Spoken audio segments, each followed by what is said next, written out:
오늘 봐야 될 섹터는요, 그 누구도 쳐다보지 않는 섹터죠. 디스플레이입니다. 디스플레이 너무 시장에서 소외돼도 한참 소외된 거 아니에요? 그렇죠. 그러나 이제 바닥 사이클을 탈피해 나가는, 주가가 확실하게 올라갈 수 있는 이유가 있는데요. 그건 바로 애플이고요. 그리고 애플 때문에 투자를 하는 삼성과 LG가 있습니다. 이게 뭐냐면 지금 이제 과거에 LCD를 활용했던 모든 부분들이 OLED로 이동을 한다라고 생각을 하면 될 것 같고, 24년도부터는 애플에서도 OLED 패널을 활용한 아이패드를 출시할 예정이에요. 그러면 삼성에서 투자를 서둘러서 진행을 해야 됩니다. OLED. 네. 그러면 투자를 하기 때문에 장비사들 같은 경우는 수주를 받을 수가 있겠죠. 그럼 그들 기업들은 실적이 당연히 좋아질 수밖에 없는 그런 상황들이고, 삼성의 위력이 상당히 커요.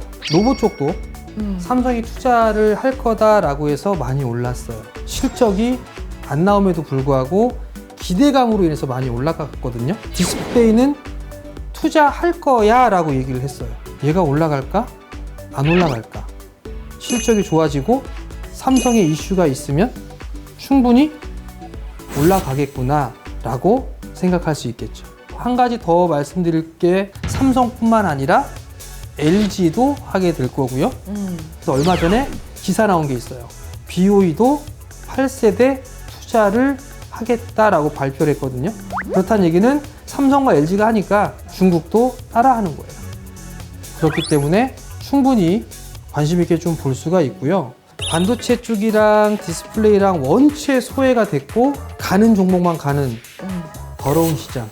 그렇기 때문에 계속 가다가도 언젠가는 고밸류에 대한 얘기가 나올 수밖에 없어요. 그러면 자연스럽게 그 다음 타자로 나올 수밖에 없는 게 숫자, 대기업 다 조건이 맞잖아요. 주가 안 올랐어. 디스플레이죠.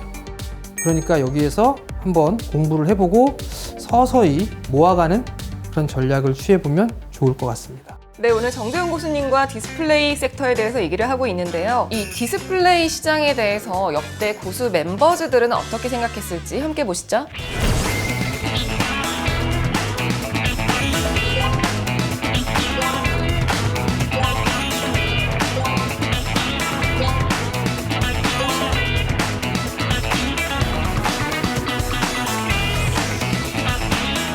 문원용 교수님은 기대감은 하반기에라는 의견을 주셨고, 최태훈 교수님은 아직은 시기상조라고 하셨어요. 두 분 다 아직은 좀 디스플레이 쪽은 이르다. 반박할 거리는 충분하죠.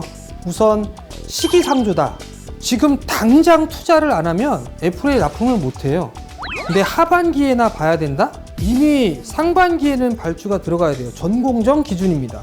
단적인 예를 들어서 보통 장비 제작 기간이 6개월에서 8개월 정도의 기간이 있어요. 그러면 지금부터 8개월이라 잡게 되면 올해 11월. 올해 11월 마치고 전공정 장비 세팅 끝나면 후공정이 또 들어가요. 그러면 24년도예요. 그럼 지금 안 하면 못 들어가요. 그렇기 때문에 지금 관심을 가져도 충분하고요. 또 송기훈 교수님은 OLED 디스플레이 대중화 원년, 변영인 교수님은 TV와 모바일을 넘어 일상의 모든 영역 확장에 주목해야 한다. LCD보다 전력에 대한 소모가 훨씬 더 적어요, OLED 같은 경우는. 그렇기 때문에 이용 시간을 많이 늘릴 수가 있는 장점이 있고, OLED가 화질도 훨씬 좋고, 더 중요한 건 AR, VR 기기 나오잖아요. XR. 네. 그 기기에 LCD는 때려 죽여도 못 들어가요. 화질 때문에. 가장 발빠르게 채용이 되고 있는 거는 OLED다라고 생각하시면 좋을 것 같아요. 이제 LCD에서 OLED로 넘어가는 수순이에요. 그 분야에서 아마 빨리 커나갈 수 있는 게 태블릿, 노트북, TV, 그다음에 자동차, 전장의 디스플레이. 그쪽부터 아마 변화가 되기 시작을 할 거고, 변화가 진행 중이에요. 정재훈 교수님만의 이 디스플레이 줄을 고르는 킬링 포인트가 있을까요? 첫 번째는요, 우선 독보적인 기술력을 보유하고 있어야 돼요. 기술력 자체가 평준화되어 있잖아요.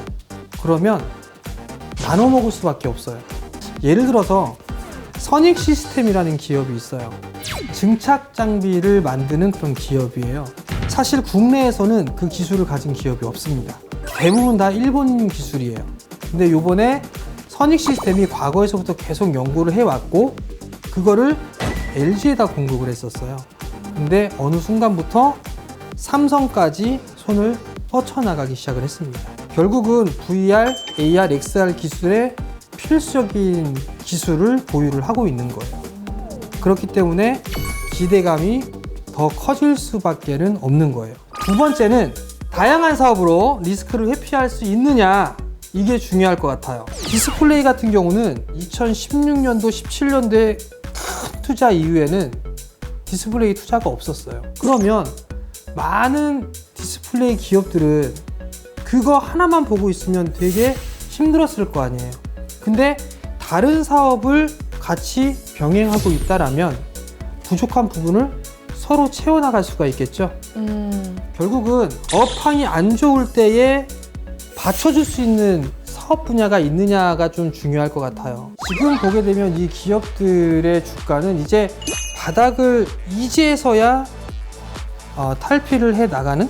그래서 오늘 이 기업들 꼭 준비를 해야 될 디스플레이 관련주 3개를 준비를 했습니다. 3위부터 볼게요. ICD? ICD 같은 경우는 아주 물건이 될 수가 있어요. 저 기업은 삼성과 LG 모두 합니다. 두 번째 포인트는 증착 장비에 대해서는 일본 제품이라고 했잖아요, 증착기가. 근데 캐논도끼라는 기업이에요. 삼성과 LG 모두 다가 이번에는 캐논도끼의 증착기를 활용할 수밖에 없어요. 근데 이 ICD가 캐논도끼 증착기에 물류 챔버라는 것을 공급을 해요. 거기에다가 삼성과 LG가 투자를 하게 되면 중국 쪽도 한다고 그랬잖아요. 네. 중국도 고객사로 확보를 하고 있어요. 한중일 다 확보하는 거예요? 그렇죠. 그렇기 때문에 수주는 올해부터 많이 받을 수가 있다는 거. 그러면 내년도의 실적은 급증할 겁니다. 주가도 바닥이죠. 그래서 3위로 선정을 했습니다. 정재훈 고수의 디스플레이주 탑3 2위입니다. 피롭틱스라는 기업이에요. 일단 첫 번째 피롭틱스는 삼성 임원들이 나와서 만든 그런 기업이에요. 삼성과의 협력 관계가 상당히 좀 긴밀하게 되어 있다라는 거.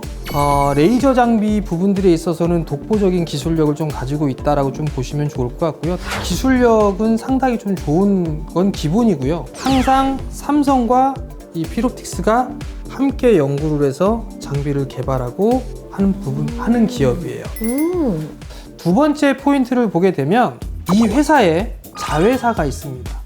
필에너지라고 2차 전지 회사로 볼 수가 있어요. 이 또한 마찬가지로 삼성 SDI에 공급을 해요. 근데 삼성 SDI가 최근에 설비 투자를 공격적으로 하기 시작을 했어요. 거기에 따른 수혜가 필에너지 쪽에 올 수가 있어요. 게다가 중요한 건 필에너지를 삼성이 지분 20%를 보유를 하고 있습니다. 마지막으로 실적을 보게 되면 작년에 이미 턴어라운드를 했습니다.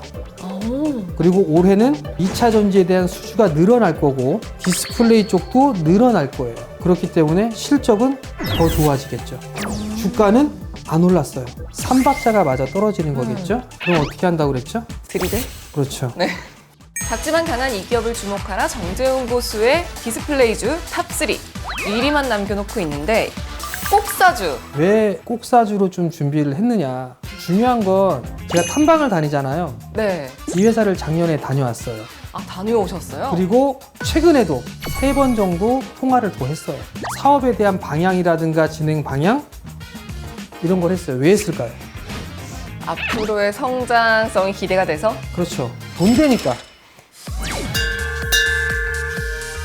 아니, 얼마나 수익을 크게 안겨줄 거길래 이렇게 돈이 되는 꼭사주라고 하는 건지. 자, 주가적인 부분들을 보게 되면 2017년에 고점을 기록하고 계속 빠졌어요. 최근 들어서는 단기적인 추세, 하락 추세 때는 뚫어놓은 상황이거든요. 올라갔다 빠졌잖아요. 이 구간의 매물 소화를 지금 하는 중이다. 여기에서부터 분할 매수 포인트를 잡게 되면 적어도 50% 이상은 수익이 날 수 있는, 제 개인적으로는 더 갈 것 같아요. 자, 그럼 하나씩 뜯어서 보게 되면 삼성은 대형 IT 8.7세대와 QD-OLED 투자를 하게 될 거예요. 이 기업은 삼성의 양쪽에 수주를 받을 수가 있어요. 중요한 거는 이거는 한번 치고 해야 될 것 같아요. 뭐냐면 본딩 장비를 납품을 하거든요. 사실 삼성 쪽에 공급한 이력이 유일하게 있는 기업이에요. 대형 쪽에 있어서는. 경쟁사가 있긴 한데 경쟁사 같은 경우는 아직 대형 쪽에 있어서의 콜 테스트를 통과를 못했습니다. 그렇기 때문에 이 기업이 독점적으로 납품할 가능성이 상당히 높은 기업이에요. 두 번째 포인트는 사업 다각화에 성공을 하는 기업이에요. 사업을 하고 있는 부분들은 공정 자동화에 대한 사업, 그리고 지금 디스플레이 사업, 세 번째는 반도체 쪽 사업을 하고 있거든요. 신규 사업인 2차 전지 사업까지도 진출을 했어요. 이미 수주까지 받았습니다. 2차 전지 쪽에. 실적을 보게 되면 실적이 많이 나오는 기업은 아니었어요. 작년에 실적이 좀 상당히 좋아졌어요. 실적이 좀 돌아서고 있다는 거. 그만큼 새로운 먹거리를 찾았기 때문에 이렇게 실적이 나온 거란 말이에요. 추가적으로 첨언을 해드리자면 아무런 수주가 없어도 적자 구조가 나지 않는 기업이에요. 왜요? 그 이유는 반도체 쪽에 삼성이나 SK 하이닉스 고객이 아니에요.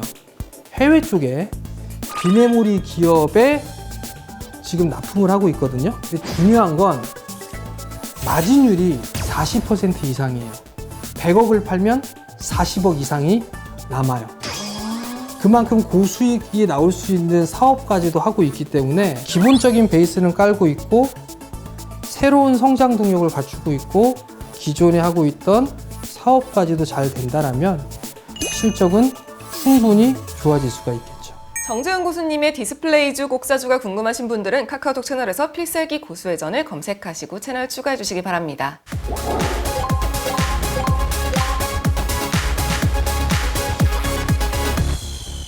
모든 투자의 최종 판단은 시청자 여러분의 몫입니다. 현명한 투자하시길 바랍니다. 누구나 고수가 될 수 있다. 더 많은 고수들이 보고 싶다면 재테크는 크전, 검색창에 크전. 다음 주에 만나요.